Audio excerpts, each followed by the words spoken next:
notices from the church. We're live. Welcome, everybody, to the Mormon Newscast. I'm Rebecca Biblioteca. It is Monday night, 6 p.m., September 15th, and I am joined by my illustrious colleagues, Bill Reel and Radio Free Mormon. How are both of you this evening? Fine, thank you. Exceptional. Awesome. Excellent. We have quite a bit of news to cover. It's been, as we all know, a week of news. And I do want to bring up, if any of you have missed, we did a little pop-up newscast on Friday to cover some of the breaking details that were happening with the Charlie Kirk and Tyler Robinson scenario.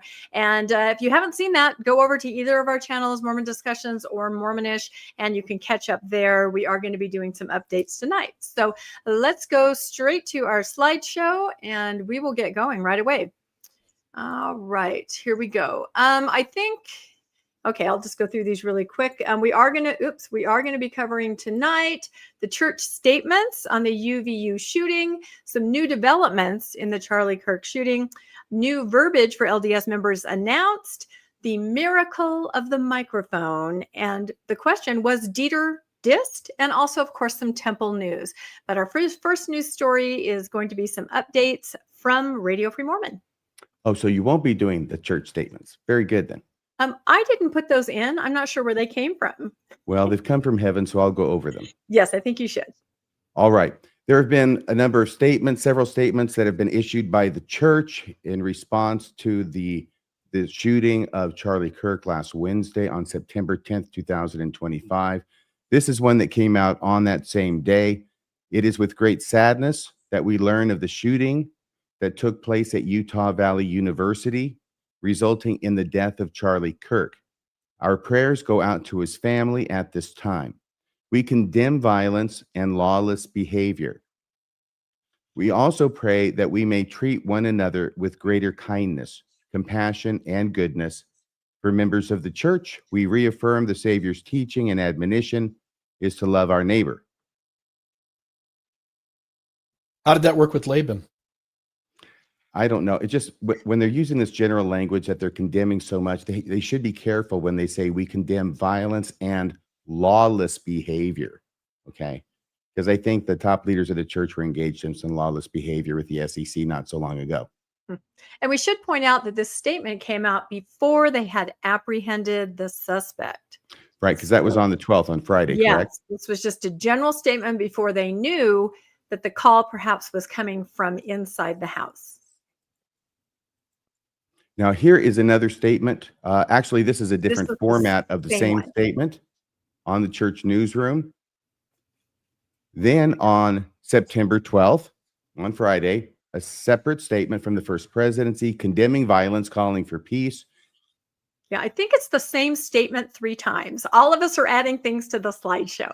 Well, no, this one isn't. You see, this is a separate statement. They don't mention Charlie Kirk's name in this. A lot of the language is kind of template, but they've dropped Charlie Kirk. So this is what this one says on the 12th. The Church of Jesus Christ of Latter-day Saints condemns horrific acts of violence worldwide, including the recent assassination in Utah. We affirm our repeated calls to seek peace and unity despite our differences. Jesus Christ teaches us to love one another, that hate is wrong, and that human life is sacred. We urge all to reject violence and instead build understanding. Recognizing that we are all children of God, we must treat one another with more dignity, compassion, and respect. As we mourn with those who have experienced loss and care for those living in fear of conflict, we call upon people everywhere to build communities of greater kindness and love. So that's that statement. And then I think this is the most recent statement of all, and it's not very long, but it is from the LDS spokesperson, Doug Anderson, who says, I can confirm that Tyler Robinson, the alleged assassin, I can confirm that Robinson became a member of the church at a young age, but refer any further inquiry about his church activity to him or his family. Leaders of Latter-day Saint congregations in the St. George, Utah area referred questions about Mr. Robinson to church spokesmen. Of course, that's the They say, what is it? The path of the Lord is one eternal round. Well, so is the referral, right?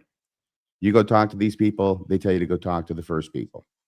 The Church of Jesus Christ of Latter-day Saints condemns horrific acts of violence worldwide, including the recent assassination in Utah, church leaders said in a statement on Friday.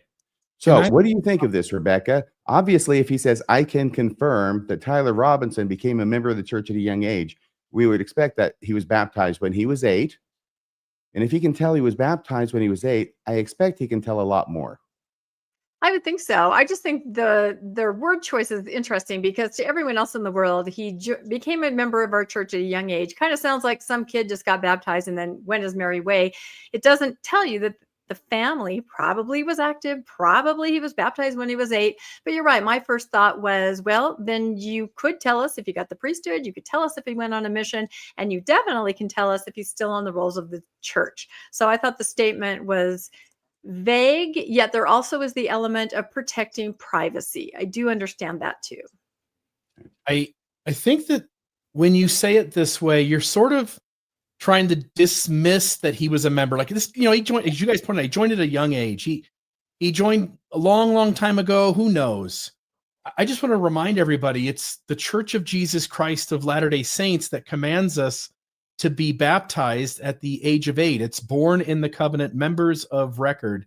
When a family has children, there is a lot of pressure to have your 8-year-old baptized. I will also just note, some 8-year-olds still believe in some other things too that they'll grow out of, and it's a strange thing that they want to play it off at least a little bit, like, hey, it was when he was 8. Who knows? Mm-hmm. Okay, very good. So this next slide, the man suspected of killing Charlie Kirk became a member of the Church of Jesus Christ of Latter-day Saints at a young age. So quoting from the spokesperson there, according to a spokesman for the church, it is unclear if the suspect, Tyler Robinson, has been an active member of the church in recent years. And he says also, I can confirm, that's the second part of the statement we just read. I can confirm that Robinson became a member of the church at a young age, but refer any further inquiry about his church activity to him or his family. I'm hearing here and there that the family may have been basically inactive for around 8 years. Are you hearing anything like that, Rebecca? Yeah, I've been trying to collect statements to determine if they were LDS and if they were active. And a lot of statements came from talking to the neighbors. And the neighbors all said, I knew them from church. I knew them from church and school. They attended the Church of Jesus Christ with us. I knew them from church.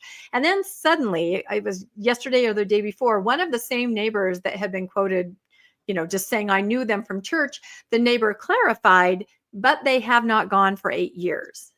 So that was kind of interesting to me. I also thought it was interesting that of all these, news outlets that were talking to neighbors, and all the neighbors were mentioning the church and the connection to the family, the Deseret News did talk to neighbors, but none of the neighbors they not talked to mentioned a connection with the church. So I kind of determined that, yes, the family had been active, but about 8 years ago. And that kind of tracks with what we talked about on our pop-up newscast on Friday. We had found that Light the World filter 7 years ago. So that kind of makes sense. That's like the last time and we'd seen some pictures of them at scouting and Pinewood Derbies around that time frame. But after that, we don't exactly know their activity level. However, we do know that they are considered LDS by the church. That's about all we can say. Okay. And the church has a habit of hanging on to people far too long and counting them as members. Does the church care, about activity level in terms of whether they count you or not? They're counting a lot of people who no longer self-identify as Mormons. In other words, if you want to get the benefit of proclaiming to the world the proudness of going, we have 17 million people. Meanwhile, only 4 or 5 million of them are going to church, and maybe another 4 or 5 million don't even consider themselves Mormon anymore. It's an interesting thing when you want to count somebody and when you're looking for any way possible not to count them. Yeah, and you want to say anything about that, Rebecca? Yeah, I was going to say, I was trying to point that out to people because I did kind of go on a fact-finding mission just to determine, and this was one of the reasons I did it, because I was able to determine, and we'll show a slide, that they are on the rolls of the church. But I would have people push back and say, yeah, but they weren't Mormon, they weren't active. Okay, well, if you're going to say that, then the church is going to have to remove about 12 million people from their rolls. In one sense, they count them, they're not active, but they're on the rolls, if that's the definition of someone who's LDS, unless they're in the spotlight for something the church wants to distance itself from, and then they'll say, but they're not really. So I just kind of wanted to make that distinction for anyone that says, but they haven't gone. Well, neither have 12 million people. So it is an interesting kind of way to look at it. Yeah. He didn't have a testimony. Neither do a large percentage of people who no longer attend and no longer identify, but the church keeps counting them anyway. Mm-hmm. Yeah, I know. So anyway, here, I'm going to get to a few things that I got wrong on Friday, okay? This is mea culpa time. Actually, I did this on Friday night while the wound was fresh, but I'm going to do it again. This is my walk of shame. I got a couple things wrong. This one, there's a media release actually about this. It has to do with Tyler Robinson's dad's occupation. It was being reported that he was a sheriff or retired sheriff. And it turns out that no, there's another guy with the same name who is, but it's a different guy. Okay. And this became such an issue that on Friday, September 12th, Washington County Sheriff's Office did a media release on it saying on the relationship between Charlie Kirk shooting suspect and retired Washington County deputy. They say there isn't one. From Hurricane, Utah, information has been circulated indicating that a retired deputy of the Washington County Sheriff's Office, Matt Robinson, is related to the suspect, Tyler Robinson, involved in the ongoing investigation concerning the Charlie Kirk homicide. However, retired deputy Matt Robinson is not connected or related to the individual apprehended last night. There are several people with the same name, and this was misinformation generated from an unknown source. Okay, so we want to correct that one. Second one had to do with this guy. Okay, this guy apparently is a Mormon. Now, this is Jason Chaffetz. He's this guy. So I got a picture of him up there. Anyway, I had said he wasn't a Mormon. Actually, I said, I understand he's not a Mormon. I don't think he's a Mormon. I hedged it a little bit, but not enough. Apparently, he's a Mormon, and I didn't know it. So people have been commenting about it everywhere, and I've tried to like a number of those, but after a while, there were so many I couldn't like them all. And this guy, he went to BYU. Apparently, he was Jewish, converted to Mormonism, and is married to a Mormon lady, I think. There's a picture there. So he is Mormon. And those were my two big whiffs on Friday. Can I say Rebecca? Oh, I want Rebecca to explain this to me, but go ahead, Bill. Just if you go back 2 slides for a second. Oh, okay. Yep. Yeah. They tell you who it's not. And that's great. Like there was some confusion. I don't think we ever made this claim, but whoever out there was claiming this was the guy, this isn't the guy. Okay, so be it. Dad still talked to somebody. And that person, we were told, was a connection between law enforcement as well as in the ministry of the LDS Church. And nobody's chosen to clarify who that is. So distancing who it's not, great. That's great but you also could add more information and tell us who the conversations did occur with. This is a manifestation of the game of hot potato that's going on fast and furious right now. What was it, Rebecca? Oh, I can shed some light on that because I looked into that too. So I think the reason it matters when we thought the father was in law enforcement is then we were all questioning, why did he go to someone else who was a pastor / person in law enforcement? It was a little confusing about what was happening. Once we found out he's not in law enforcement, he's just a business owner there in the area.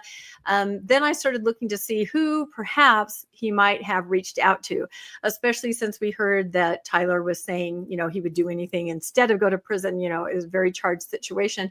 And so I was able to find that there is a member of the bishopric in their ward who's a neighbor who barely just retired from law enforcement in that area. And it's possible that he then moved on to be, we heard U.S. Marshal, right? I don't know for sure, but I know there was at least one person in the bishopric that had a career in law enforcement. So that's a possibility. But you're right, Bill, they're really not telling us anything about any of that. Mm-hmm. Yeah, this is something that can happen early on as a story is getting pieced together, that one person, there's two people involved, one of them is in law enforcement, and then somebody remembers all the details except for that one and puts it on the first person that's in law enforcement. and then they becomes both of them are in law enforcement, and so on. So anyway, there you go. Let's update on a few other things that have happened since then. Actually, this was Friday. Can you explain this to us, Rebecca, what this is? This looks like Stephen Pinecker. It does. And he released a video. It was titled Charlie Kirk's Killer, Not a Member of the Church of Jesus Christ of Latter-day Saints. And he did that Friday, I believe. What can you tell us about this? Yeah, I can explain this. Steve and I were both on a thread with someone who has a source that should be able to tell if somebody is on the rolls or the records of the church. And the person told Steve and I at the same time, doesn't look like he is. Well, I mean, Steve isn't crazy like I am. And I'd been doing tons of research and digging into things. And I kind of weighed the two sources and thought, you know what? I have so much on this side saying that he is. I'm just going to kind of not put something out and jump on what this source said because I'm not sure that's accurate. So I did not put out a statement saying he's not a member because I believed he was at that point from everything that I'd kind of gathered. Nothing definitive, but just a large amount of evidence from neighbors and things. But Steve was going off a very credible source that just happened to, in that moment, get it wrong.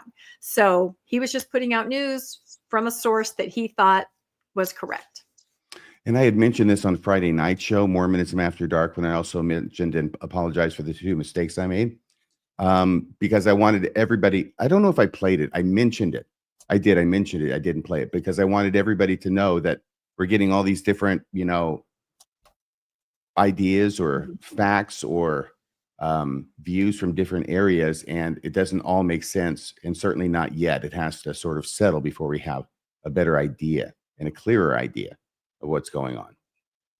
And I would say that if his family's been inactive for any period of time, or if he has individually, I'm sure the argument will rage. I think it's a pointless argument, but the argument will rage whether that qualifies as being a member, which will be argued by one side, or whether it doesn't qualify as being a member, which would be argued by the church. Okay, so let's see what is next.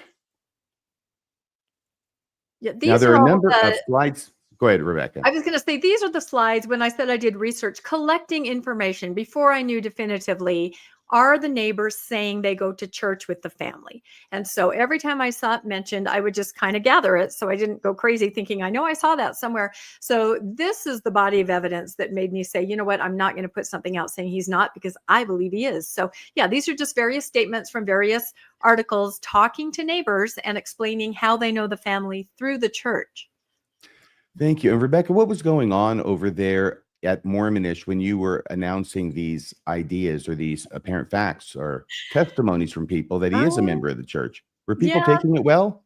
Well, it's been really interesting. I have a Facebook page, Mormonish Podcast, and I post all these things that I talk about on the newscast. And yeah, it was definitely a back and forth. I have several pretty regular, faithful people that frequent that site, and they like to set us all straight on things. And so there was a lot of argument, kind of back and forth, as to exactly what you just said, RFM. What is a member, right? Mm-hmm. And with one person, I really, he was only in the church until he was 15. He was not raised in the church.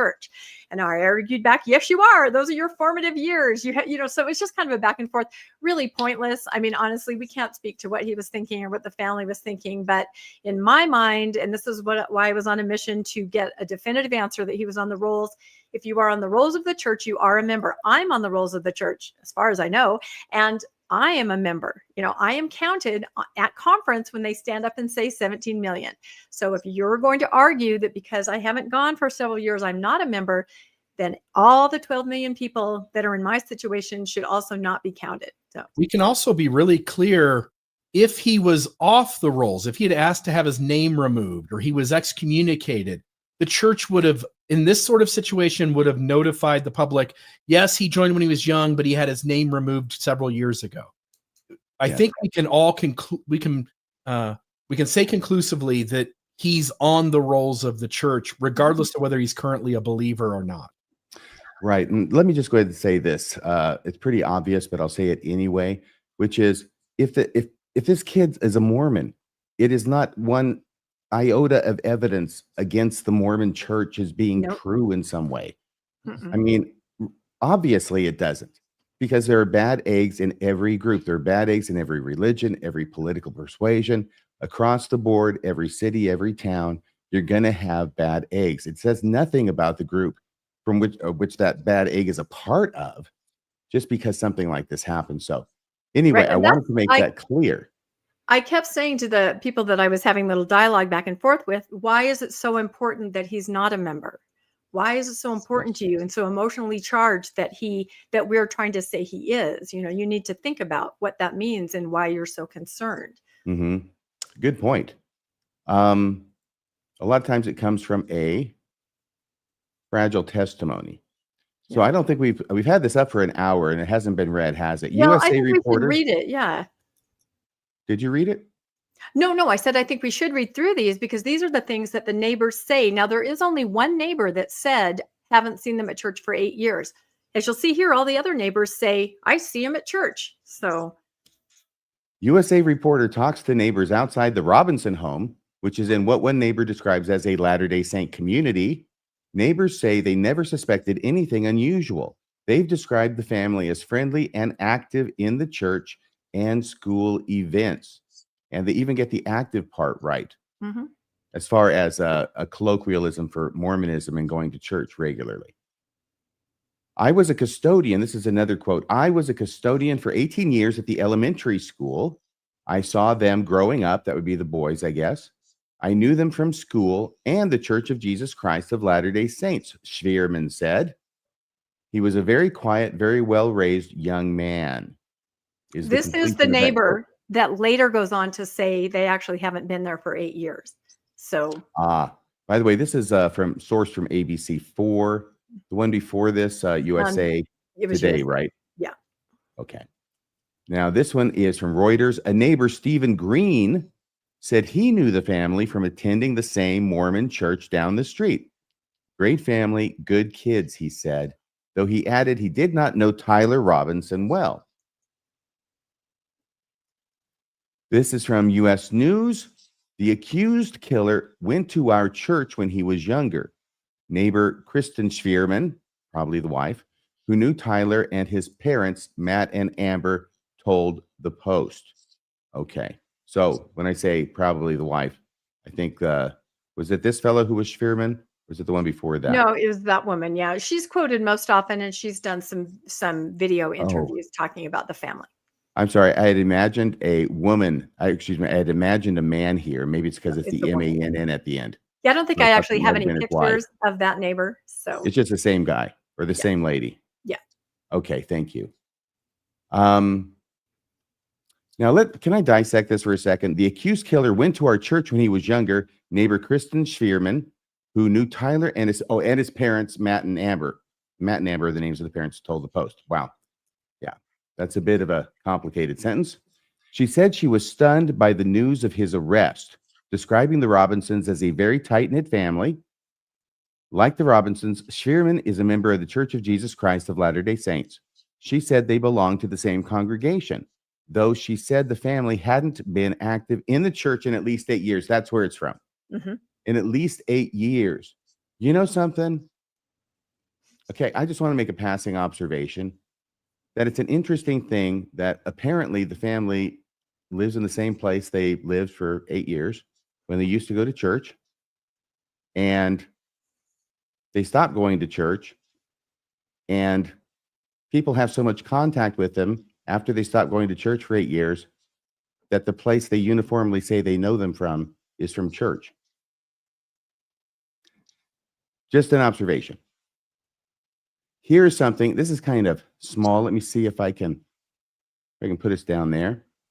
Tyler Robinson, the 22-year-old accused of killing conservative activist Charlie Kirk, grew up in a quiet, close-knit community in Washington, Utah, where most neighbors attended the same neighborhood church and know each other by their first name. This from the Los Angeles Times.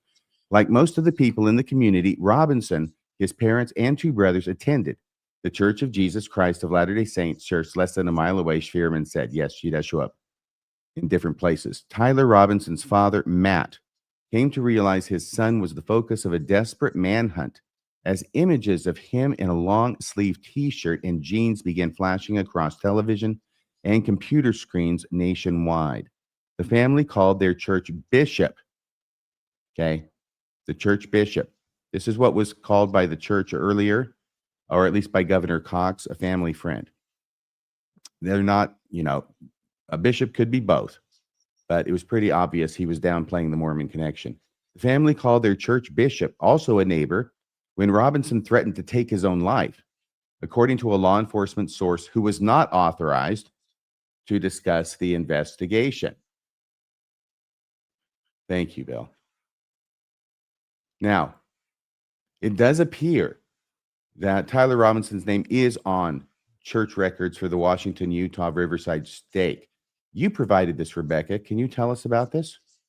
Well, this was what I was trying to get all along, just not anything to do with the family or to invade privacy, but simply to kind of hold the church a little bit accountable for not saying this is a member of our church. I just wanted to show that he was.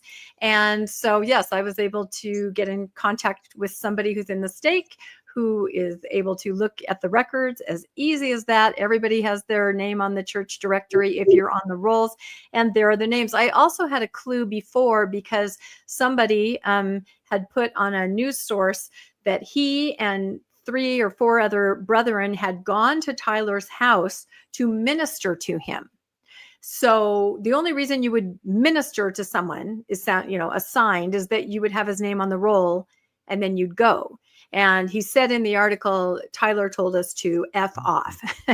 And later you see this same individual giving personal information about Tyler and his living situation and things that he's seen. So that kind of popped up today. So the minister who also watches very closely, I guess. But yeah, there it is. Screenshot. The person sent me a screenshot and there it is. Enough said. And I'm guessing you redacted out the names of the 2 brothers. Of the younger brothers. Yeah. And that's exactly right. And Robinson's there. And I will say it's interesting because I did do a short about this because I said, you know what, I'm just putting this out there for everybody. Here it is. They are in the rolls. And I had such a mixed response. I had some people that said, thank you, because I have so many family members saying, he's not LDS and don't say that. And, the person said, well, now I can just show them this and say, make of it what you will. Here it is. Another person, of course, said, shame on you. Right. So I don't know. To me, it's information. It's a fact. I'm going to put it out there and let whatever happens happen. Okay, thank you for that. And thanks for all that research that you've done. Here's another article. The suspect was a member of the Mormon Church at a young age. So, by the way, regardless of what I consider a pointless and even harmful argument about whether this kid was a Mormon, the bottom line is that's what he's going down as in the press. Yeah. Teen describes past encounters with suspect. Oh, is this the guy? This is the minister. Yeah. The minister, this little, punky looking kid, he's a minister. He's probably an elder as well. It's a crazy church, really. But what it says is Josh Kemp, 18, hard to see, lives in and that's my fault, by the way, I put this slide together, lives in a townhome in a building diagonally across from the home that authorities have been searching all day. He said he had once said hello in passing. Yeah, this is a typical Mormon home teacher, minister. Once he said hello in passing to the suspect, Tyler Robinson. And once the suspect, Tyler Robinson, almost clipped him with his car when this kid Kemp was on a e-bike. He said the suspect did not say anything that time. Okay. And so then excuse me. There we go. Kemp said he and 4 other members of his ward of his church, which is Mormon, tried to minister to him, that's Tyler Robinson, at the apartment, but Tyler Robinson told them to F off. I'll bet he didn't say F. Pretty sure not. Well, think about it. If 5 people showed up at your doorstep, it's a little intimidating. That's a big group, probably maybe the bishopric, or I'm not sure. That is kind of a lot of people. But, he could be inactive by that point, probably is. I've certainly said F off to my, home teachers enough when I was active. Wow. Bill, yes? sorry, this is a perfect moment to recognize the tangent, but to recognize the value, because Rebecca's got a story later on about the changing vocabulary. This is a great moment to see why changing the vocabulary is important to Mormonism.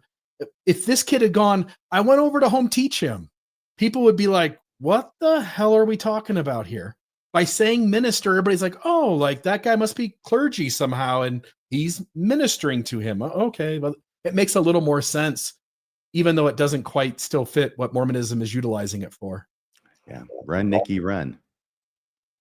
So here, now these are pictures that you have provided, and this finally is really an exclusive on these pictures, Rebecca. Oh my goodness, you will never let that die. On our pop-up podcast, I did have pictures no one else had shown because they didn't recognize what they indicated, but it was too hard for us to redact them. And those were pictures of the family. She's got all of these great pictures that she got and nobody else has. And then they ended up apparently getting all taken out by the editors. Yeah. And so we're on the show. Yeah, that guy right up there, that editor. That's what I'm talking about. And so we get on the show and we start pulling up the pictures, and I say, and this is an exclusive photo, isn't it, Rebecca? And she goes, no, I think this is available elsewhere on the internet. And I'm going, oh, okay. No, so we get to the next picture and say, now show, this is an exclusive one, isn't it? No, I think this is found somewhere else. No, and that happened 3 times in a row. And finally I'm going, Rebecca, I thought you had some exclusive pictures. I did. At 8 a.m. I did. Had we done the show in the morning, no one else had gotten those. And then the media was taken down. But the pictures I had, no one else would have recognized as anything important. Pictures in a cultural hall, a Pinewood Derby, pictures in front of a steakhouse leaving on a scout trip. Too hard to redact all the youth, but it showed the presence, the Mormon connection. Of the Mormon connection. That's exactly right. So okay, very good. And that's I deleted about 8 photos, I think. So there were 8 exclusive images that Rebecca had that hit the cutting room floor. Okay, then I'm sorry for falsely accusing you, Rebecca, me all for the entire about weekend. This. and let me ask one question before I get to this picture.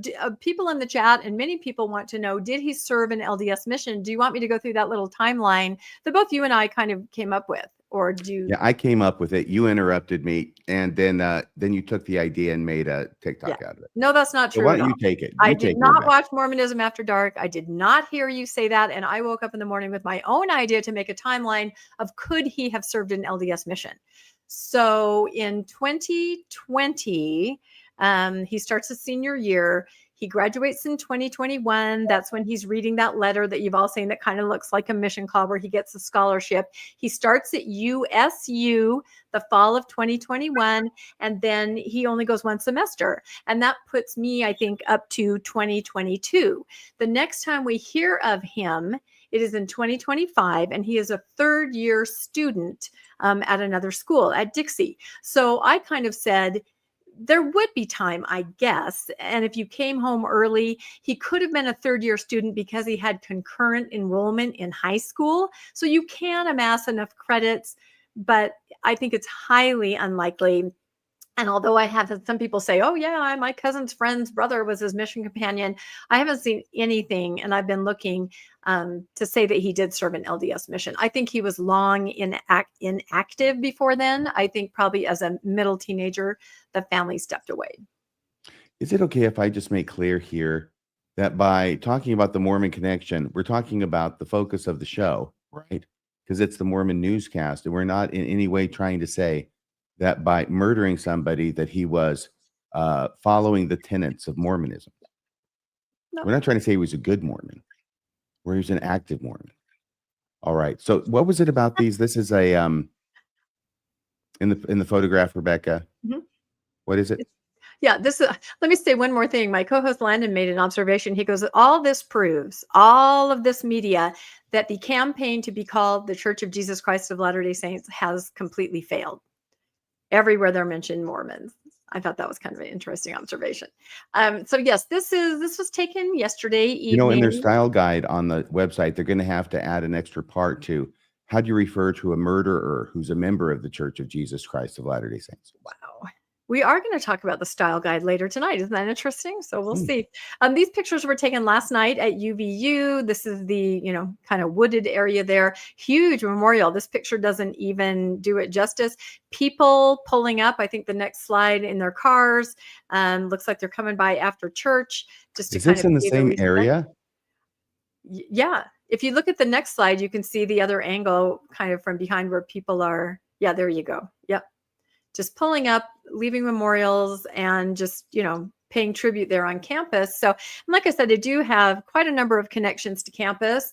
I was made aware that the faculty have gone back today, and they'll be there today and tomorrow, just kind of strategizing on how to support the students. Because, one thing, I didn't think of this right away because I thought, oh, it's one bullet. This is what happened. The students didn't know that. They thought it was a mass shooting. They were running, they were hiding, they were barricading. They're all extremely traumatized. So the faculty and staff and administration, they're trying to, they're bringing in consultants. They're trying to figure out how to support the students. On Wednesday, the students will be returning. Now, I did hear that working with consultants, there is a possibility that they will completely change the look of that area where the incident happened, meaning, just maybe like tear it up, change it so it's not a visual traumatic reminder. Right now, as we speak right now, they are like removing pavers and dirt. So they're doing a little bit of work there. But I kind of got word that possibly eventually the whole area will be changed to be something else. Okay. Thank you for that. So here is, I think this is one of the last things we have is updates. As all of you, I'm sure, have heard, this is from the Daily Mail. Exclusive: Tyler Robinson's roommate who tipped off FBI is identified as family refused to deny transgender motive for Charlie Kirk assassination. Well, that is a typical Daily Mail news kind of headline. But the main part here is this connection that police have identified, and it has been confirmed by the governor. But there's this other side to it, right? And I'm going to repeat it again here, because what applies to Mormons applies to everybody, okay? And I don't care if you're transgender or if you have, in a relationship with someone who's transgender, okay?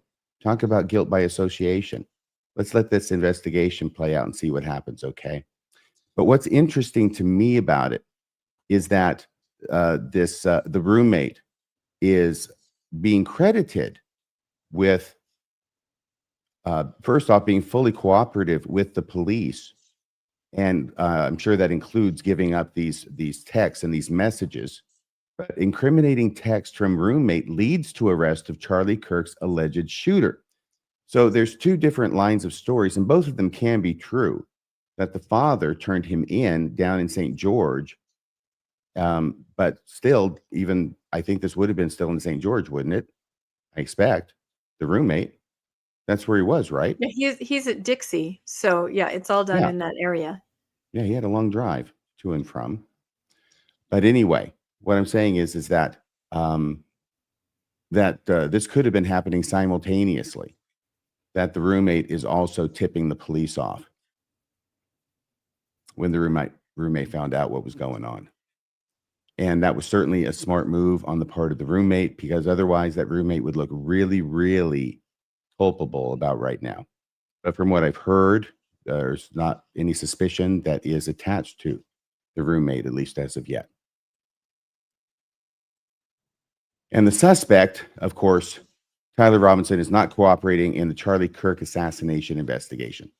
And I've heard that a number of times, and it's almost like people are scandalized that he wouldn't be cooperating. But I mean, if he was my client, he wouldn't be talking to the police. That's what they mean by cooperating, right? So that does not surprise me that he's not talking. But from everything I'm hearing, from DNA to basically confessions in the form of notes that he left, both physical notes, and I think I already mentioned DNA and etc. I think they have an assured conviction here.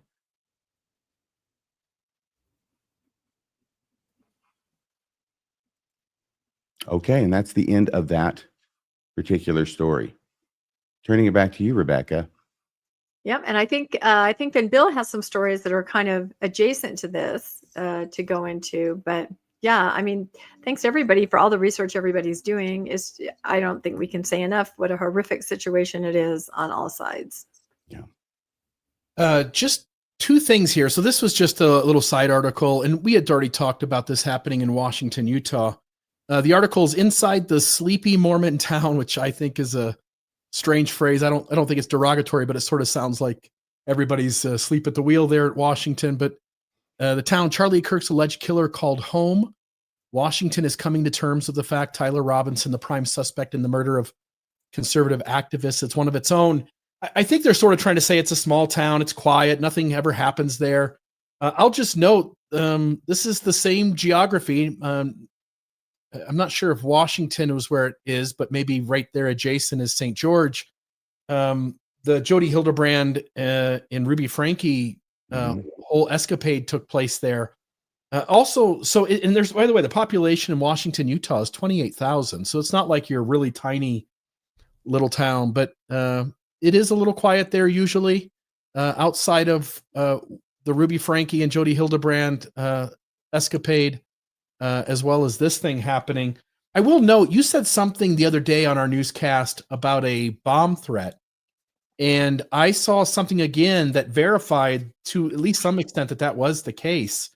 The news report said that the law enforcement had gotten a call about some threat to the home or neighborhood, and the police had asked all of the residents who were standing around to evacuate the area near the home. So the Robinsons, right? Yeah, so it makes a lot of sense. And I will just pipe in here. Anybody out there, can you recognize how much turmoil the entire family's feeling? You said something about that the other night at our Mormonism After Dark show, but yeah, Tyler Robinson destroyed 2 families. Yeah, and people want to, and this happens in every incident that happens out loud in front of the public eye where someone does something, but then people, in an effort to hold that person accountable for the thing they did that was awful, there's always this effort to reach out to the parents or the children or the siblings or somebody, the spouse, and make them feel like crap too. And it's a strange thing to me because this family is already in turmoil, learning that their kid had gone off the edge and taken out somebody as an assassin, sniping them from whatever it was, 200 yards away. This family's already dealing with enough. And to have extra things added on to punish them for having the kid in the first, that's just ridiculous. And I would just urge anybody that's watching this, that any frustration, anger, all of those feelings that are normal to feel shouldn't be pointed at anybody other than this kid who committed this act. Yeah, and I will say that gosh, am I having some feedback here? I've gotten some information from people that say they are friends with the mom, and that the entire family was completely blindsided, like any of us would be. I mean, I have the same family makeup. I have 3 sons, right? And some of those pictures just broke my heart. I mean, of the mom, you know what I mean? You have your kids, they go out in the world, and I can completely see a family being completely blindsided and having no idea, even being able to imagine something like this. And I thought of the 2 younger brothers too. You know, what can they go to school? Probably not. I mean, like you said, Bill, destroyed as a family. Yeah. And then I've got one other story that's got some violence to it. I thought I would attach it to this just so we could get all this stuff out of the way and not have to bring something back in that's sort of along these lines. But this happened, by the way, Salt Lake City. This happened on Friday. And at least one of the articles I read about this, they were noting that it was happening in the chaos of the Charlie Kirk stuff going on. So 2 men, Adib Nasir, 58, and Adil Justice Ahmed Nasir, 31, were arrested in Salt Lake City after an incendiary device was found under a news media vehicle. And the impression I got was that the news media vehicle was covering the Charlie Kirk stuff, and that these guys saw this, again, allegedly, as an opportunity to take advantage of a moment in time where there was chaos in order to commit a terrorist act of one sort or another. It wasn't Salt Lake City, though. Yeah, so I don't know if they were covering the Charlie Kirk thing necessarily. There was something in the article about that, but the vehicle belonging to Fox 13 KSTU was parked adjacent to an occupied building when the device, which had been lit but failed to function as designed, was discovered. Federal, state, and local authorities responded. The FBI assumed primary jurisdiction following the initial investigation. During a search of their residence in Magna, police seized 2 hoax weapons of mass destruction, which the suspects claimed were real: explosives, firearms, illegal narcotics, and electronic devices. Neighbors were evacuated for safety while authorities disposed of the devices. Both men faced serious charges, including possession or manufacture of weapons of mass destruction, threat of terrorism, attempted aggravated arson, and related offenses. They are being held without bail pending further legal proceedings. So there's another incident of something crazy happening here in Utah. And now that that's out of the way, I think we can move on to some greener pastures. Yeah, believe it or not, there is other Mormon news. And so, yeah, we wanted to do all this at the top. And now we're going to move into just some other stories. Some are from last week that we weren't able to cover. Some are from this week. So this has been really interesting to kind of go through and see people's reactions to this. I'm calling it, Are Mormons Learning a Whole New Way of Speaking? And I was contacted by somebody who had been in their ward a few weeks ago, and they had been shown a slideshow that was trying to teach people how to use different words. You alluded to this earlier, Bill, different words that are more mainstream Christian. We talk about this a lot. And we're going to go over one of the slides, which was a chart, sort of, don't use this, but use this, But the thing I found interesting that this person said is that after they went through the slide presentation that came from the church, there was a statement that said, this is approved by the First Presidency. And after they read through all the new words they were supposed to use, they actually had the youth and adults role play and see if they could learn to incorporate some of these words into natural daily speech, which I can't imagine how you could. So, and you'll see what I mean when we go through these, but I thought we'd just kind of take a turn reading. Let's see, I'll pull this up here. Okay, it's really small, so hopefully you also have it on your phones. I do, but the whole slideshow is just about how to present ourselves, kind of a unified way that as a member of the Church of Jesus Christ of Latter-day Saints, we want to present ourselves. And this section is called Our Voice. So it's going to talk about the words that you say when you're talking to others.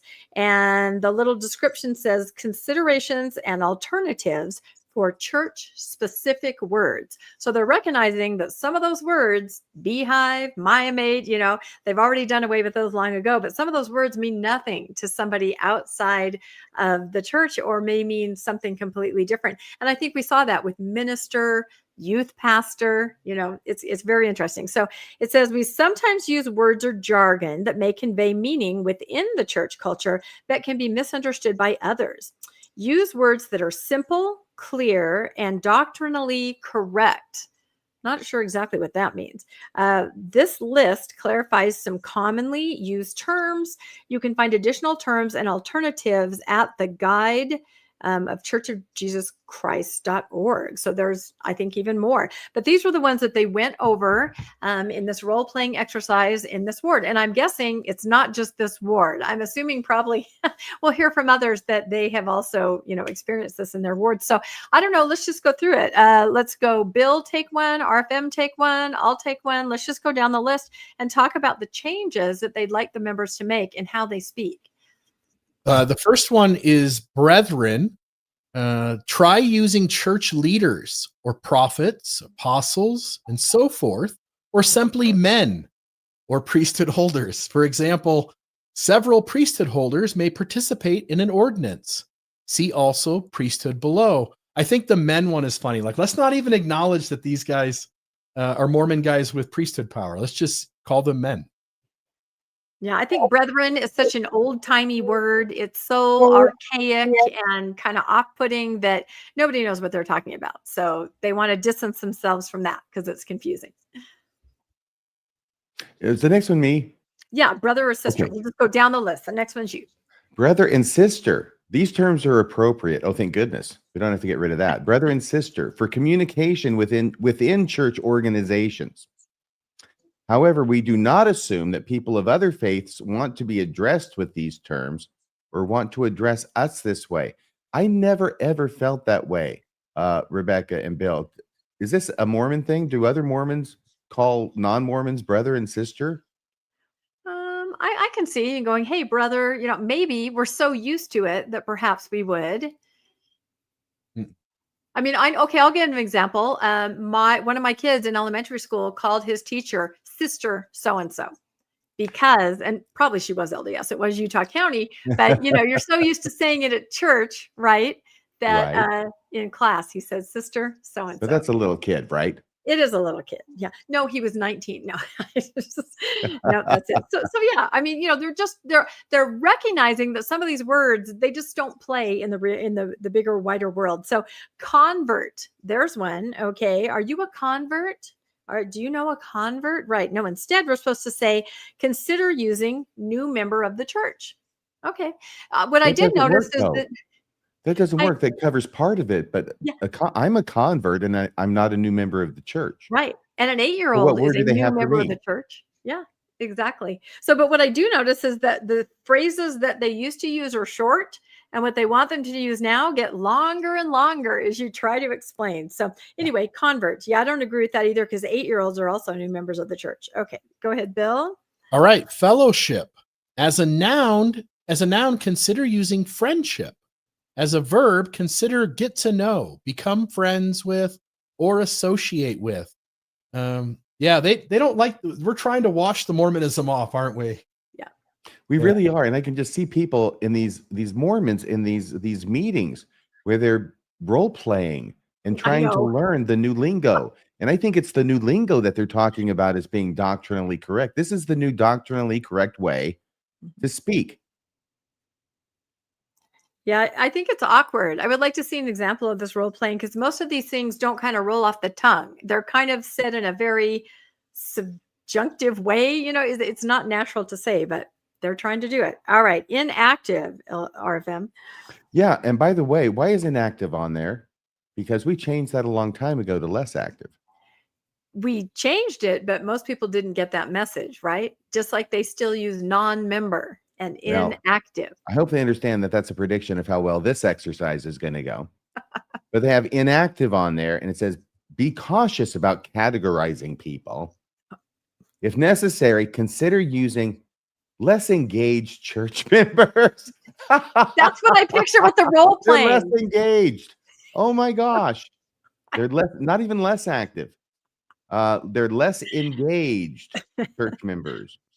People who don't currently participate in church activities or former Mormons who don't give a shit. By the way, about 80% of the active part of the word is less engaged. Just FYI. Oh my gosh. I used to teach gospel doctrine class. Tell me about it. I mean, but how do you use this? Yeah, my dad is a person who doesn't currently participate in church activities. I mean, how are you even supposed to use that in conversation? They're just why isn't your dad supervising girls' camp? Yeah, that's because he's a less engaged church member who doesn't currently participate in church activities. That's why we need flashcards. I'm not kidding. Imagine trying to use like several of these in the same paragraph. It would become a complete mess. It would start to read like the Book of Mormon. Like a word council. So, brother, describe the new neighbors that you just met. Well, one is a less engaged, one is a currently, you would never get through it. You wouldn't be able to. Okay, investigator. I think we have all seen this popping up in missionary letters over the last couple years. A different word for investigator says the term investigator may feel impersonal. And in some cases, it may imply secrecy or government action. What? So I didn't make this up. I promise. I have never ever thought, is this like in some other place where calling a person an investigator might imply government action? Well, no, I have seen on Faithful Social Media, someone will say, hi, everybody, I'm an investigator of the LDS Church. And, everyone, of course, there knows what they're talking about. Oh, but what if you said that somewhere the Federal else? Bureau of Investigators. Yeah, like a badge, right? Flash your badge. Anyway, so instead, we're supposed to consider visitor, neighbor, friend. Friend is what I hear all the time, and so on. But again, visitor, neighbor, friend, that isn't specific to missionary work at all. No, not at all. But it does give a nod to the fact that Mormons do consider all non-Mormons to be investigators. Eventually, yes. Or investigators in waiting. Don't investigators do investigations? I think the last thing Mormonism wants is anybody investigating. Maybe that's why they need to get rid of the word. That's right. It gave them too much of a clue. You better start investigating. Oh, no, just be a friend. Just be a neighbor. That's all. Okay, now we're getting into the longer explanations. Bill, go ahead. All right, members. Avoid using member in a way that implies superiority or exclusive belonging. All people are children of heavenly parents, and Jesus Christ Church and gospel are for everyone. As appropriate in your context, consider words like congregation, baptized individuals, neighbors, people of our faith, and so on. Okay, neighbors is dumb because it doesn't mean people who are Mormons, okay? Baptized individuals is, well, it's correct if you're considering it in a Mormon context, but really, baptized individuals, who came up with that one? And who thought it was good enough to include? Are you a baptized individual of the church? I am too. People of our faith. Yeah, I get that one. Congregation, that makes sense, right? Yeah. Except when you're talking about members who are not in your congregation. Again, it's just all smoke and mirrors. Okay, you have the next one, RFM. A non-member. This term can sound negative and exclusive. Yeah, we don't want to sound negative or exclusive, even though we are super exclusive and often negative in the Mormon Church. This term can sound negative and exclusive. Consider instead using all people. This is for non-member, by the way. All people, God's children, people of other faiths, friends, friends, and so on. Wow. Yeah, I've seen God's children in some newsroom releases and things like that. I've seen all of God's children, things like that, because I think they're figuring out to call the majority of the world, basically all the world, a non-member is just nonsensical. There are some non-members who are not people of other faiths. Yeah. But maybe what they're trying to do is give ideas for when it is applicable. That could like be when you're talking about people who are not members of the church, but then you wouldn't call them anyway. Not a fan so far. Yeah, it's very problematic. The name of church organizations. Okay, and this is where it's very Mormon specific, right? I think nobody knew what we were talking about, especially all the acronyms, right? You could have a whole sentence in Mormondom just listing out the acronyms and nobody would know what you're talking about. It says when addressing people who are not familiar with church organizations, include simple explanations. And we have seen this on all kinds of signage and invitations for people to come worship, right? For example, Relief Society is the church's organization for women, right? We've seen that. Primary includes Sunday school classes for children. Ministering is a way we care for each other. So they're just trying to make it clear. One that really bothers me is Bible study. I've seen that a lot recently, even on Google. When you look up a ward, it'll say, come to Bible study, second hour. You're not studying the Bible. You're studying the D&C, but you're calling it Bible study. There's a 50-50 chance you'll be studying the Bible. Well, they do try to insert the Bible, and missionaries always advertise Bible classes, Bible study. Whereas I'm telling you, 20 years ago, Bible was almost a dirty word. You didn't use it. It was very secondary. Okay, two more. Bill. All right, preside. Be mindful of improper uses of preside that may suggest superiority or an incorrect presumption of authority. To preside means to serve and teach with gentleness, meekness, and Christ-like love. That's not true. To preside in Mormonism is to be the highest priesthood leader in that meeting. Right. And it is to oversee that everything follows the rules and procedures that have been set out for meetings. I'm going to suggest you can't preside unless you are superior. Right. Right. And why do people have to stand up for general authorities, the highest authorities that are presiding at meetings? They insist that they stand up. That's what gentle and meek people insist upon. It's almost like they're setting us up so that at some future point they can change something else and this will now fit. Yeah. the last one that you're going to read, RFM, I think this is the most important one. And I think this is what they're trying to prepare people for. And over we hear when you want to change an organization, you have to change from within, and you first change the words.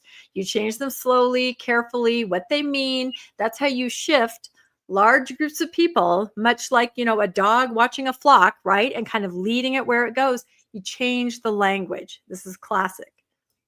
Now, priesthood. As a noun, priesthood is the authority and power of God. God grants priesthood authority and power to his sons and daughters to help carry out his work. Why do we need the lesson? Tell us what we should say. It should not be used as a synonym for men, priesthood holders, brethren, or quorum. Priesthood may be an adjective to describe these and other words. So, in other words, they don't like it. I've heard this sort of talked about and remarked on and maybe criticized occasionally in the local church about calling, saying the priesthood will now pass the sacrament. Yep. When it's, what you mean is the holders of the priesthood here will pass the sacrament. Right. But it looks like they're making it official now. Yeah. And I think what they're trying to do, somebody in the chat picked it up, sons and daughters, right? The priesthood is for the sons and daughters. They're trying to remove it from something that only men have. They're trying to make it a power, and individuals can access it. If you read it carefully, it says the priesthood is given to sons and daughters. This is why I think that last paragraph is very important as far as the shift. They no longer want you to think of a priesthood holder presiding. They want you to think of a lovely power from God that can be accessed by everybody. So it sounds less exclusive. Very interesting. Remember, we covered not too long ago, 3 months ago or so, we covered the fact that it's now women who are leaving the church in droves. Exactly. And that now the men in the church outnumber the women. And the church, if it's going to resolve that, it has to figure out ways to give women more value in church. I remember that passage. It's in the Epistle of James. It's the 2nd chapter. It's about faith and works, where it talks about, and I'm thinking about saying that women have the priesthood and not giving it to them, where it talks about faith without works is dead. And, how does it help somebody if I say, go your way, be you warmed and filled, notwithstanding I don't give them anything to eat or anything to put on, right? How does that benefit them? Because I'm just saying, go and do this and be warmed and filled. And it doesn't. And similarly, faith without works is dead is the argument. And I'm wondering, how long is it, Rebecca, I'll ask you, that women in the church are going to be happy with being told they have the priesthood when they don't? Well, and this is exactly what this kind of passage is for. You can do a lot with words and explanation, and then influencers who continue that narrative. See, we do have it. Read this. It's for all of God's sons and daughters. It doesn't matter that you're not actually experiencing it. They're telling you that you are. And that does go a long way until it finally doesn't. But it definitely pacifies people. And I've seen so many faithful influencers say things like this. We do have it. We access it through our, our temple covenants and our marriage. And, they think they have it. But I still think girls are going to start passing the sacrament. So I think they're moving the needle. I think they're trying to do it. And this language kind of just, leads everybody along, keeps the masses happy. Anyway, interesting. You guys should all let us know if you have seen any of these changes, or, maybe take a screenshot of this and go practice these in your own home, right? Or don't. All right, let's see what we have next. Oh, is it my story again? Oh, boy, I had a lot of the stories today, didn't I? Okay, so I told you that we were going to talk about the style guide. Do you guys know what the style guide is of the LDS Church? It's where they tell you that you need to say the Church of Jesus Christ of Latter-day Saints, damn it, the first time you use the name of the church, and after that you can use these other things that we tell you can use. Exactly. But not Mormon. Yep. And here it says it's written for editors and writers. And it just tells you how to appropriately refer to people in all situations and things. So I have some old-timey pictures of some editors. So we will not read through this, but I'm telling you, the style guide has a lot of information. It really tells you what they really think and what they're insisting that we do and say and how we think about things. So this is on one page and that's another page. There's all kinds of topics there that you can see that they want to weigh in on. But one caught my eye the other day that I just thought was, well, it made me laugh out loud. And then I just thought, oh my gosh. Okay. So we all know who this is, the silver fox, right? Dieter Uchtdorf, there he is. So this is from the church's style guide, and it's talking about when a general authority has said a quote and you want to write about it and say that so-and-so has said this. There are instructions from that, extremely specific instructions. So this is in section 1317. You can look this up. And it says, when introducing a quotation from a living general authority, usually give the title of his current position rather than the title he held at the time he made the statement. So if Elder Cook made a statement when he was but a bishop, you don't say that. You say, he's a general authority, and then you can give the statement. This is if they're alive. It says an exception might be made for a historical account if the title held at the time of the event might be most helpful to the reader. So, for example, nearly 4 decades ago, President Thomas S. Monson examined the significance of our pioneer heritage. So that's a perfect example. He is the president of the church, but 4 years ago he said this, and they're just letting everybody know. 4 decades ago. Yeah, before he was president, right? Yeah, that's what they're saying. Before he was the president, but now he's the president. So you know that he was a president in embryo. So his quote is important. These are all ways to show you that you should or shouldn't listen to these quotes. So here's the line that just, at first I was like, what? It says, however, let's raise our finger.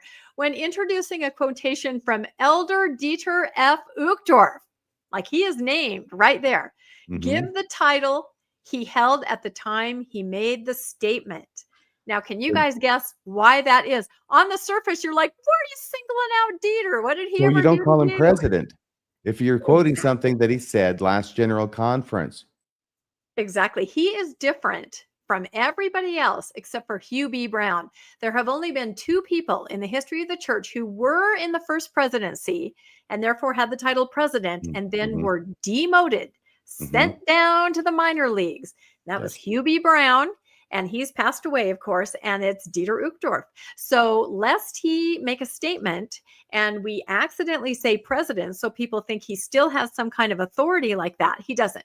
He is simply Elder Uchtdorf. But I just thought that was so funny to see one person and to have it be him called out. The rest of the statement says, when introducing a quotation from a deceased general authority, usually give the title of the highest position he held while serving as a general authority. So once they're dead, they can have all of the import that you want to give them, which I thought was very interesting. Does that mean when Elder Uchtdorf passes away, we can call him president again? Yeah, we will. We will hearken back to those days when he was a president because it gives the quote more weight. And it just made me think your favorite RFM of Elder Haney, right? Who said, unlike vintage comic books and classic cars, prophetic teachings do not become more valuable with age. That is why we should not seek to use the words of past prophets to dismiss the teachings of living prophets. But it's interesting because once they die, you can quote them with their highest level, that they achieved at the church, which gives a certain level of importance. So that's what I thought the style guide was going to say. I thought it was actually going to say there, when introducing a quotation from a deceased general authority, don't bother. Yep. That's what I would think it would say too, because we've pretty much been told don't bother, right? Which is why Brigham Young here is saying, say what again? But I have talked to, faithful podcasters and influencers who just say, oh yeah, it's whatever the prophet says today. Whatever it says today. I don't care about what happened yesterday or last year or 20 years ago. It is today. And tomorrow, it'll be tomorrow. Well, let's hope he wakes up in a good mood. Yeah. Let's hope so.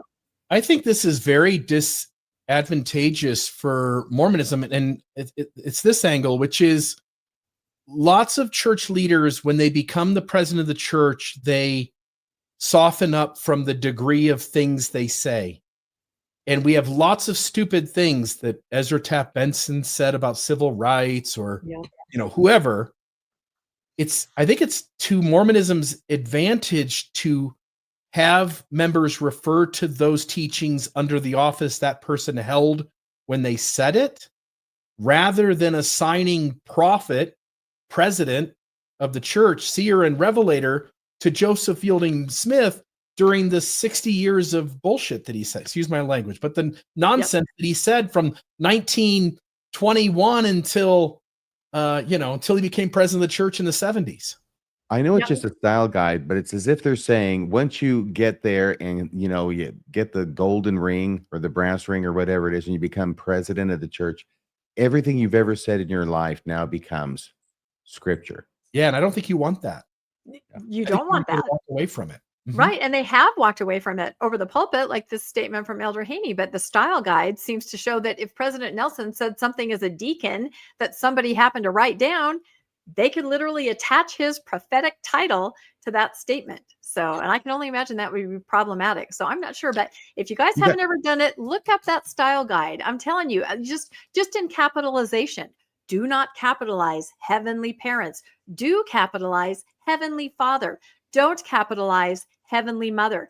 Do you see what that means? It tells you everything. Wait a second, Kind of Rebecca. freaking Are dumb. you kidding around, or is that Oh actually in no, the I'm style not guide? kidding around. No, I'm not Okay, kidding now around. say it again, please, because I Yeah, didn't realize exactly. that you were actually saying what's in the style guide. Yeah, I have it memorized. Did I mention that? I have it all memorized. So no. Okay. No, as I recall, because I remember kind of going, oh my gosh, yeah, Heavenly Father was capitalized and Heavenly Mother was small, meaning, plural or not as important. So there's a lot of things that you can learn from just what they want to capitalize and focus on. So everybody go take a look. It might be an By the interesting way, episode for any of us to do. okay, I wanted to say one thing here, okay? You got these pictures up here, these two guys. You got Elder Haney and Brigham Young. Which of these two guys wins in a cage match, Bill? Oh gosh. Oh, Brigham Young is bringing a javelin to the fight. Yeah, So he was badass. I'm not messing with Brigham Young if he's angry. Oh my Yeah. gosh. I think he would be very angry hearing this talk from Elder Haney.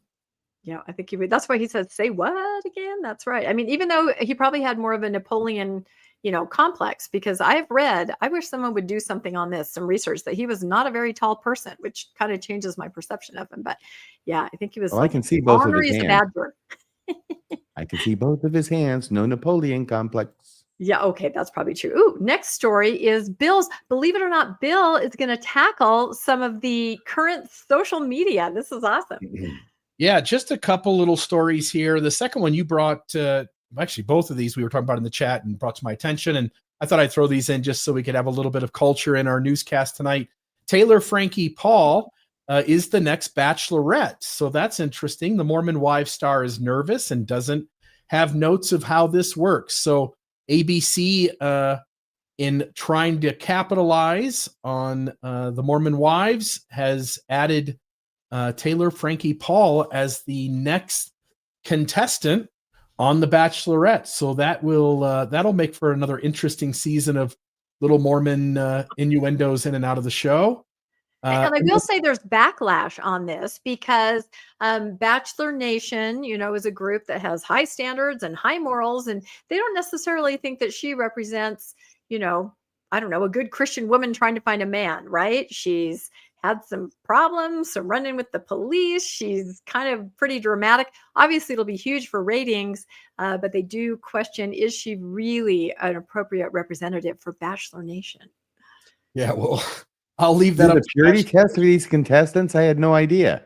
Oh yeah, no, you have. I watched maybe season 1 through 37, and then I quit. So my favorite is the Golden Bachelor and the Golden Bachelor, and they're in their 60s and on the back side of life, on the back nine. Hey, wait! This is the best side of life, pal. You just wait till you get here. There was a huge scandal about the last Golden Bachelor because he said something like, "I don't want anybody over 60, and I don't want anybody that's had a hip replacement." He was not very nice. Yeah, no, seriously. And he's like 80. I don't want anybody over 35. Maybe I could be a Golden Bachelor. What do you got to do to apply for this gig? You'll have to drop Wendy. Or you know what? A lot of them just kind of She's put their girlfriend on hiatus and then they go on so that they can get the fame. I'll send you an application. She's also very tired, and I hope she's asleep by this point. Hi, Wendy. And then just sort of side by side with this, the Secret Lives, as if that wasn't enough to capitalize on the Secret Lives of Mormon Wives, they are also adding Jen Affleck and Whitney Levitt to join with Dancing with the Stars. So it's becoming just a Mormon genre from 4 p.m. until midnight over there at ABC. Okay, now I'm jealous. Can't get away from Mormonism. Oh, you want to be on Dancing with the Stars? I wouldn't say no. The Golden Dancing with the Stars. I would watch that. No, not Golden. Thank you so much. I can hold my own with these twerps. Hey, I'm golden too. We're all not Bill, but you and I are. I've got one question for the two of you. The couple on the right, who's got better hair? Yeah, it's a question. I have no idea. I don't know who's who in this.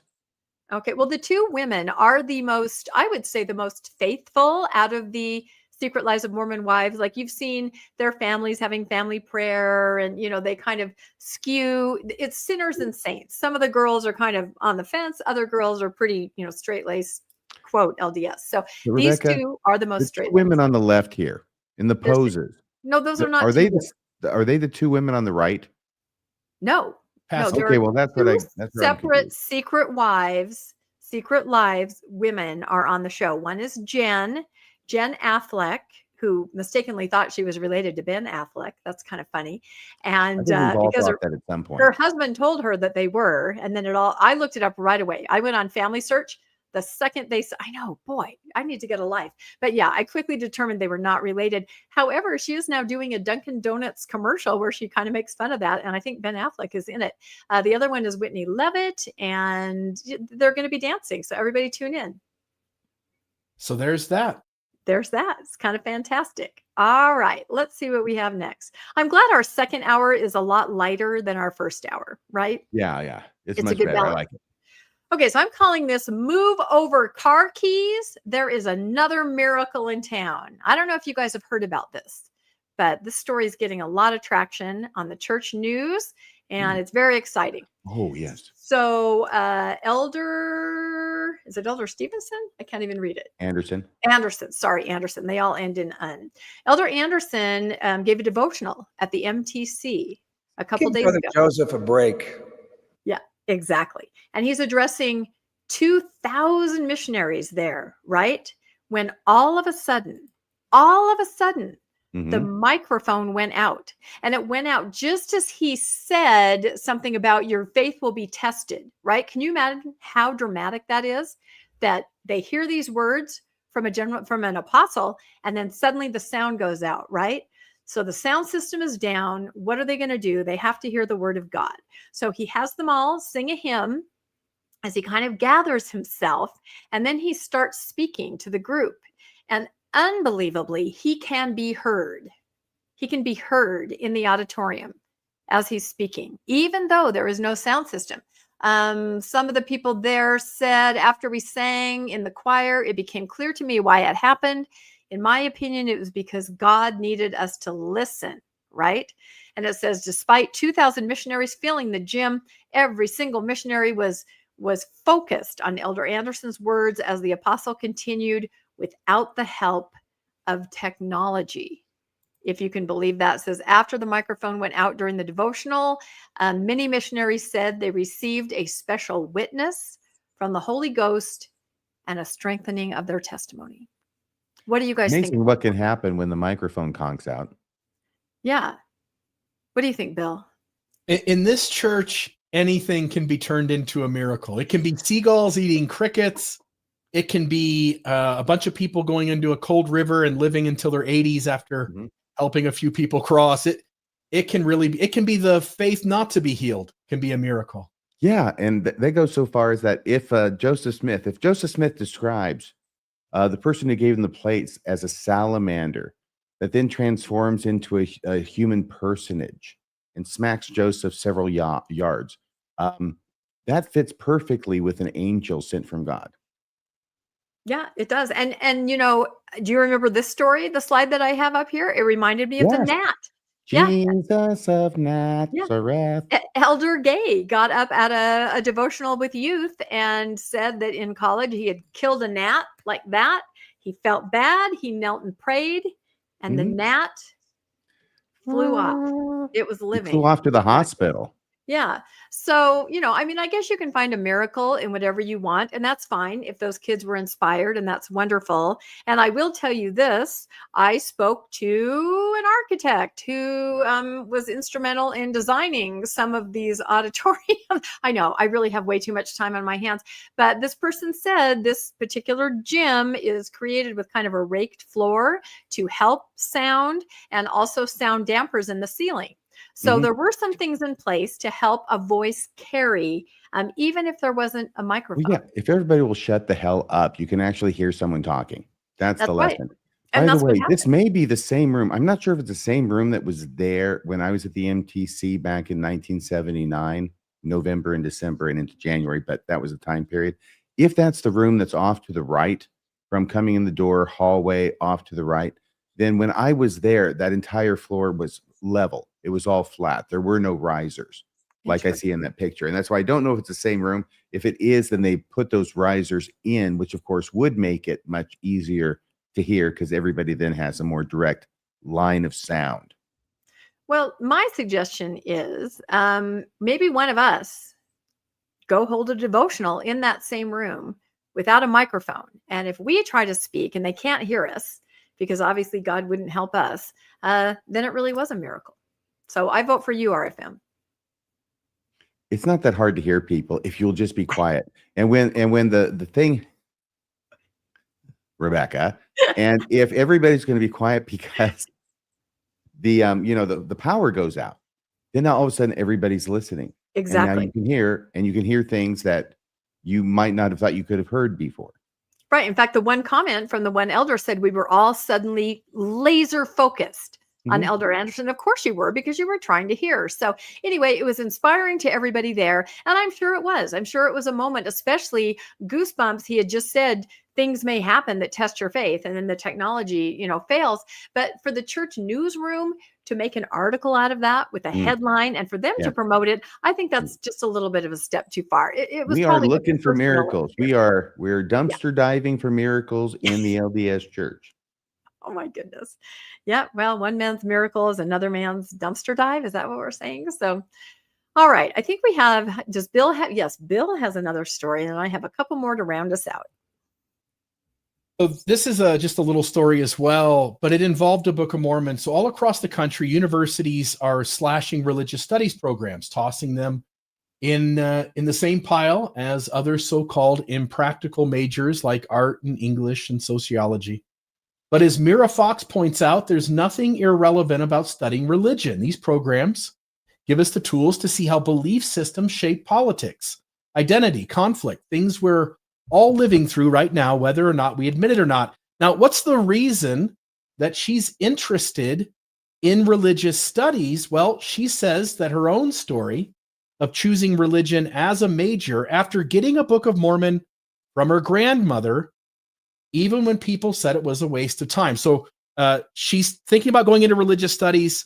Grandma gives her a Book of Mormon. I don't know if she was trying to share the gospel or what the story was there, but it helped sort of motivate her that this is what she wanted to get into, is religious studies. Now, I'll just say she never read the Book of Mormon, and I'll note that here. She says she never read the book. Growing up in Washington, D.C., she watched how evangelical Christianity was changing the political landscape and wanted to dig into what was really going on. For her, it was never just about theology. It was about understanding how religion connects to power, culture, and justice. And I think there's plenty of that, by the way. I think religious studies is an important topic to understand how politicians, the political landscape, and the general population are motivated to nudge in one direction or another in terms of behavior or voting tendencies, those kinds of things. Well, here's the kicker. When schools cut these programs, it has real consequences. Without strong religious studies and Jewish studies departments, as it mentioned specifically, students lose the chance to learn the history of and the context that helps them spot prejudice, anti-Semitism, and misinformation. Now, that's what the article said. I'll just note that often it's one thing if you come in like religious studies and you say, let's talk about all kinds of religions and how they motivate people to do certain things. I also just want to note that it is often religion itself that creates prejudice, anti-Semitism, and misinformation as well.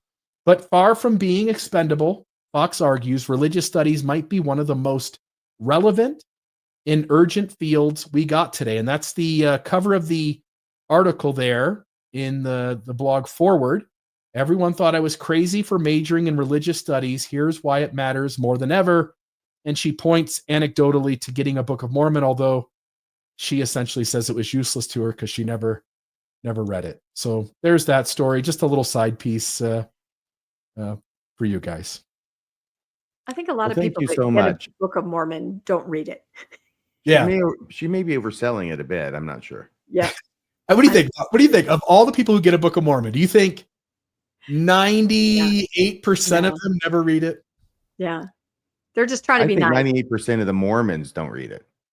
And nobody read it as much as Parley Pratt there in those first few weeks, right? He was incredible. He was a machine. He read that thing in like 24 hours straight. He couldn't eat. He couldn't sleep. He couldn't put that down. Oh, my goodness. Well, I have two more stories very quick, and I could not leave the newscast without talking about the two things that I talk about constantly. I won't even make you guys guess. It's temples and garments. I seem like I have got to touch on those at least. So just to update everybody on Heber, we talked last time about how construction has started and the pumping of the water. Well, the Utah Supreme Court has accepted the lawsuit. They're going to hear the case at least.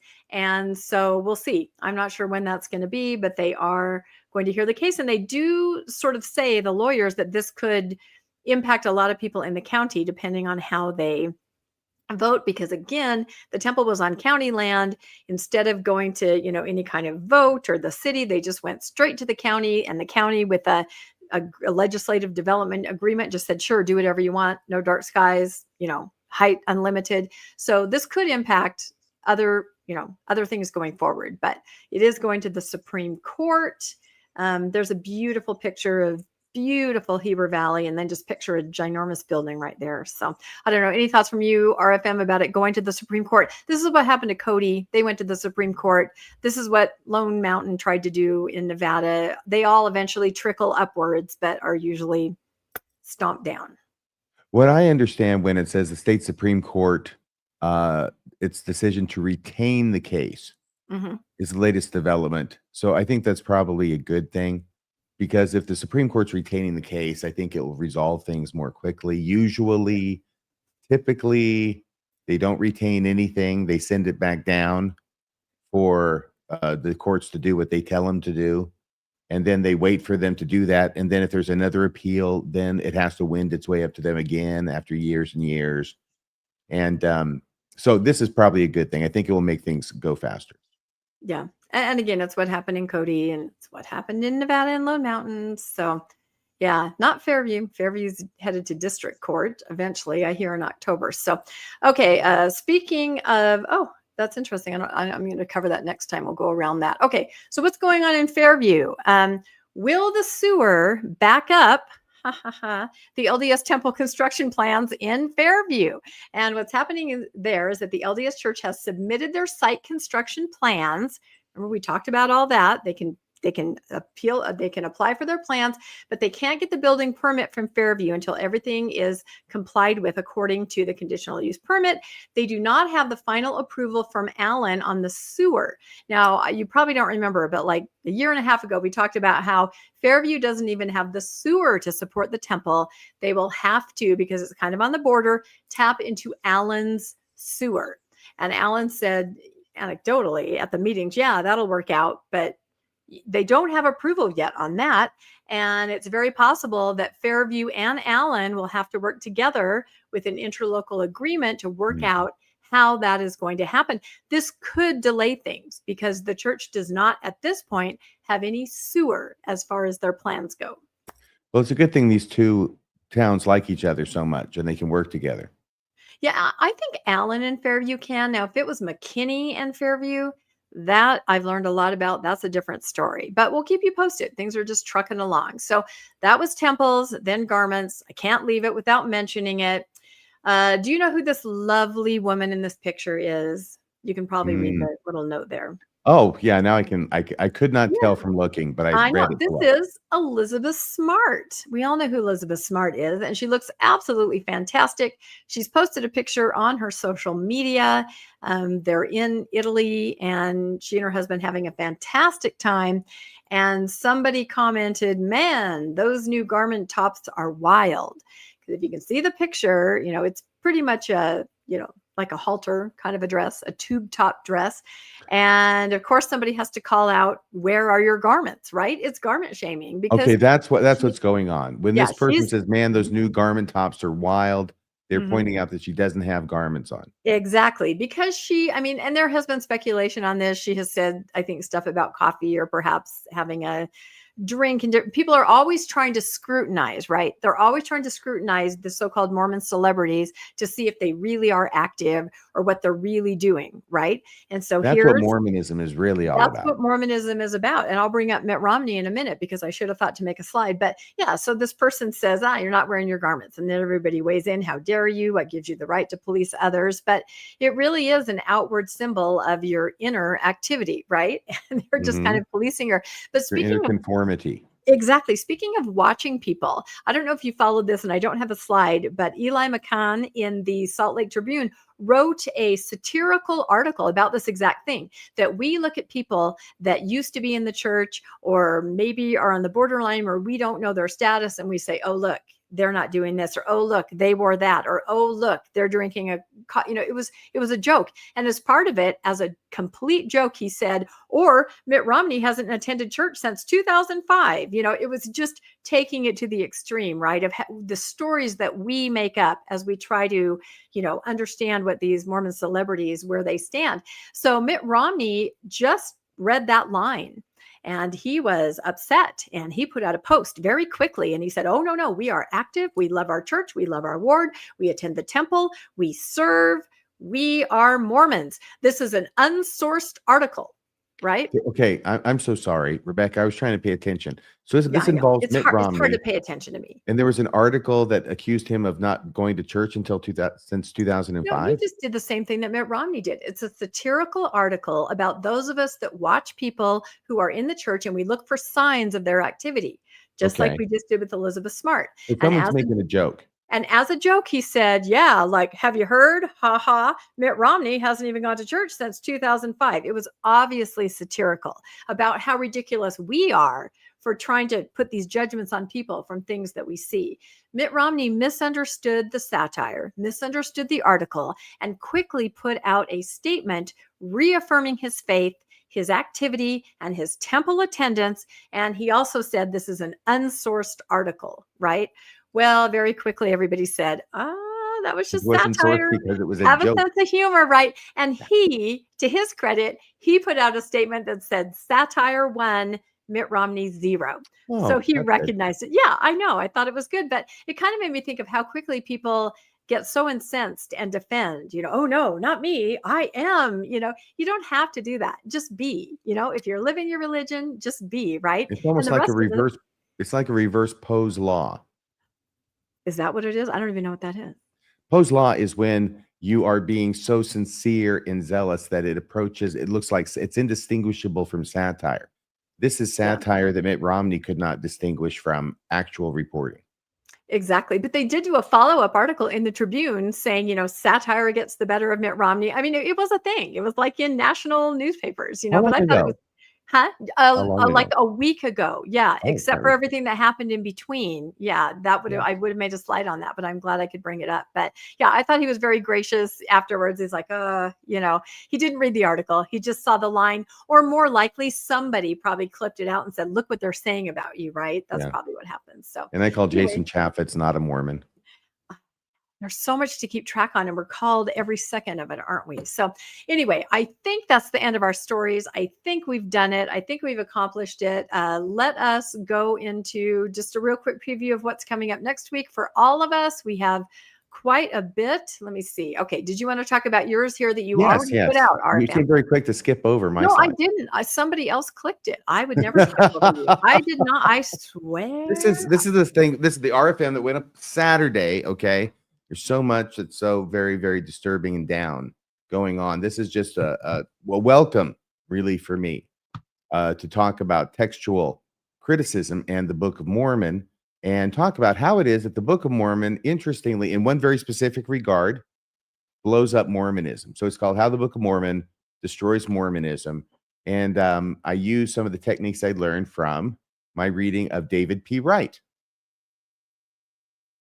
And that's already out. Homage to David P. Wright. And that's already out, right? Yes, it is Yeah. out. Okay, so everybody go look that up. That is already there, along with the newscast that we put out on Friday, right, with some additional information. So on Tuesday night, 6 p.m., always the time slot for Mormonish, we are talking to former Chief Temple Architect Laura Lee Hall. The title is Mormon and Transgender, Former Chief Temple Architect. It's a Q&A, actually, with our book club group, and it should be really good. And of course, some of the things we address from her perspective is everything that's coming out in the news so quickly right now. So her perspective is extremely interesting. You're going to want to tune in to check that out. That's Tuesday at 6 p.m. Mountain Time. Then you guys have Wednesday night. Wednesday. These are my favorite episodes to do. These are a historical deep dive. This is the Mormon Endowment, Sacred or Stolen. And what we'll do is we'll go through all of the quotes, including putting as much original documents up on the screen or the earliest place that we can find these quotes. And we'll just see, it's the idea that Mormonism argued from its inception, once the endowment was, conceived, that the endowment was a restoration of Masonry's corrupt ritual, going back to the Temple of Solomon or further back, maybe even as early as Adam and Eve in some of the quotes. And we'll just test if that's true, because since then, Mormonism has self-acknowledged that we no longer hold that point of view, but I just want to convey how strongly we did hold that point of view in the early part of our history. Yeah, and It's going to be exciting. I looked over the slides today. Some ideas came to me as I was looking at them. Excited to share those as well on Wednesday evening. Excellent. So there's that. And then we've got Mormonism After Dark on Fridays, 8 p.m. No thumbnail for that, but we're having a lot of fun doing those. And the last one, I think, is at like 11,000 views. So I think we're picking up some traction. So I love it. That's awesome. Yeah, All and right. the last 10 minutes when I did that thing about, the story I told, we're going to package that up and release that as a 10-minute. It's not as short, but it's a 10-minute video.